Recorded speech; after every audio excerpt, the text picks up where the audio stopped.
Hello and welcome to English with Justino.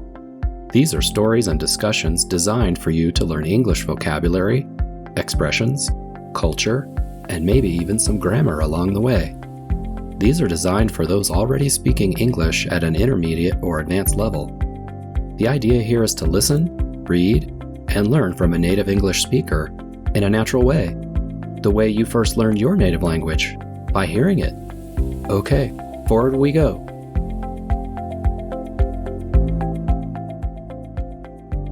Episode 44. Eric. Welcome and good morning, good afternoon, or good evening, depending on when and where you are listening. I suggest you listen to this podcast many times if you want to improve your English. Download it and listen while you're in line, driving, walking, cooking, cleaning, or whatever you do when you listen to podcasts. It's important to hear these words more than once to remember and become familiar with them. Also, stay until the end to listen to a brief summary of the story.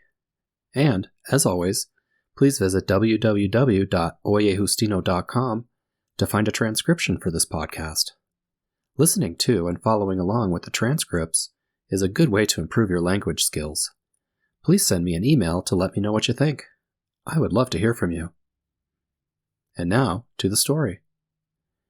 It was Friday night, and Eric was getting ready to go on his first date.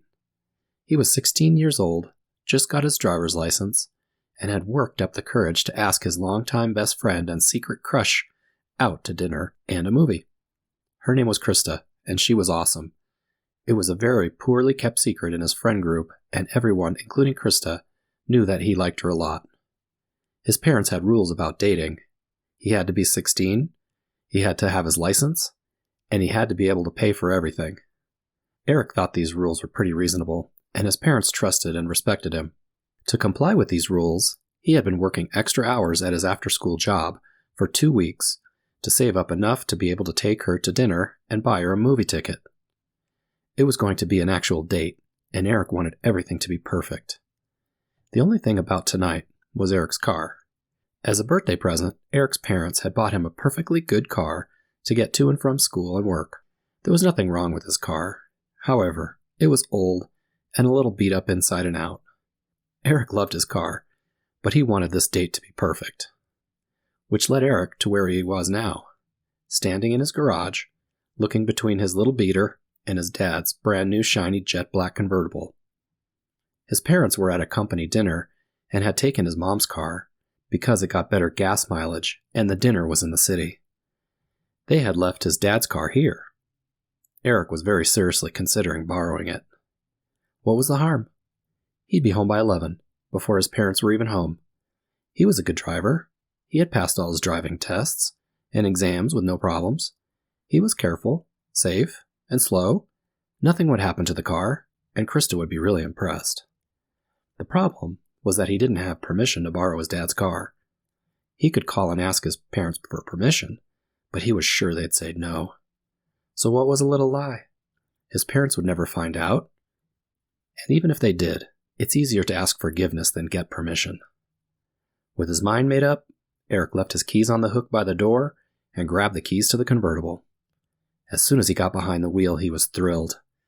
The car had a Bluetooth stereo, so he hooked his phone up and put on a playlist of Krista's favorite tunes.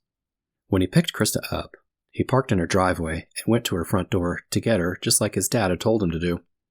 She looked very pretty, and when they got to the car, Krista was clearly surprised. "Your dad let you take the convertible?" she asked, as he held the door open for her. Another tip from his dad. Eric hesitated a second, then shut the door and got into the car before he answered her. Yep, he lied. For the first time that night, Eric felt a little tinge of guilt. He was lying to his parents, and now to Krista. They were almost at the restaurant when it happened. Eric was stopped at a red light, waiting to turn, when suddenly the car jolted forward, hard. It took Eric a moment to realize that someone had just rear-ended them at the red light. "Oh my God!" Krista yelped in surprise, turning around to look out the back window. "Are you okay? Is the car okay? What are we supposed to do?" Eric had no idea how to answer any of those questions, because his head was spinning. What was he supposed to do? Call the police? For a fender bender? That decision was quickly made for him. A moment later, he saw blue and red lights flashing behind him. There was a police officer stopped a few cars back next to them. Eric stayed frozen behind the wheel, still panicking, and he knew he was going to have to call his parents. Would he get into legal trouble for driving the wrong car? Wasn't that stealing? "I'm not supposed to be driving the car," he yelled out to Krista suddenly, turning towards her. Krista looked at him in confusion before she understood. They didn't have time to talk, though, because the police officer was tapping on his window with a look of concern on his face. The next hour went by very quickly. The driver that rear-ended him admitted that he hadn't been paying enough attention and didn't have enough time to stop. The police officer had seen the entire incident. The damage to both cars was very little. The police officer oversaw their exchange of information, gave the other driver a ticket, and ensured that Eric and Krista were okay. "Your car is okay to drive," the officer reassured. "Just banged up fender. You should head home now, okay? Drive safe. Go slow." Eric dropped Krista off and promised to reschedule their date. When he got to his own home, he parked in the garage and stared at his cell phone for a long time. He knew he had to call his parents, but he didn't want to. He was worried about their reaction and worried about how disappointed in him they'd be. He called and explained very quietly to his mom and dad what had happened. He started crying right away. He was shaken up, embarrassed, and felt guilty for lying to his parents. He'd never lied to them before, and the feeling of knowing he'd betrayed their trust was hard. His parents were quiet for a long moment before he heard his dad sigh, and then his mom asked, "Are you both okay?"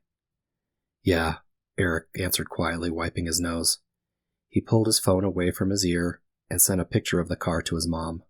He heard her phone vibrate and was quiet while she looked at the pictures. "Just a dent," he heard her murmur to his father. "Eric, we're disappointed in you, but you know that."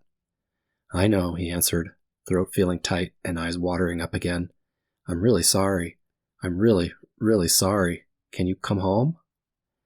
"We're heading out now," his dad confirmed. His dad didn't sound angry, just sad. "You just sit tight till we get there. We'll have a long talk about this in person." There was a pause for a moment before his dad continued and said, "I'm just glad you're both okay." The talk they had when his parents got home was not fun.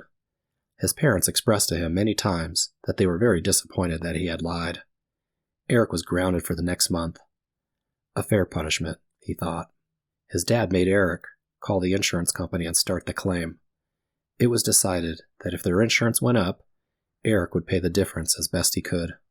At the end of the night, Eric's parents hugged him tightly, reassured him that they loved him, and they were not mad, and sent him to bed.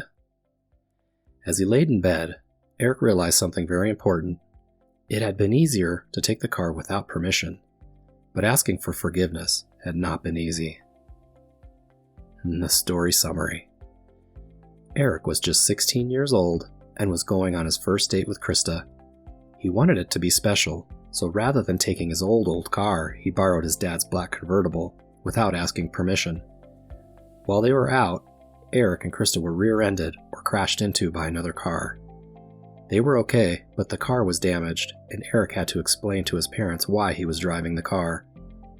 His parents were disappointed in him, but they all came to an agreement, and a lesson was learned. It's not always easier to ask forgiveness than permission. And that's our story for today. I hope you enjoyed listening, and I hope you understood everything. If not, I would suggest listening to this again and again. Once you hear the same words over and over, you will begin to understand, and your English will be at a higher level. Also, the transcripts will be posted for this episode at www.oyejustino.com, and you can listen and read along at the same time. I would love to hear what your comments are. Please send me a message at english@oyejustino.com or visit our website to find transcripts, podcasts, and vocabulary flashcards. And again, see you next time. Bye-bye for now.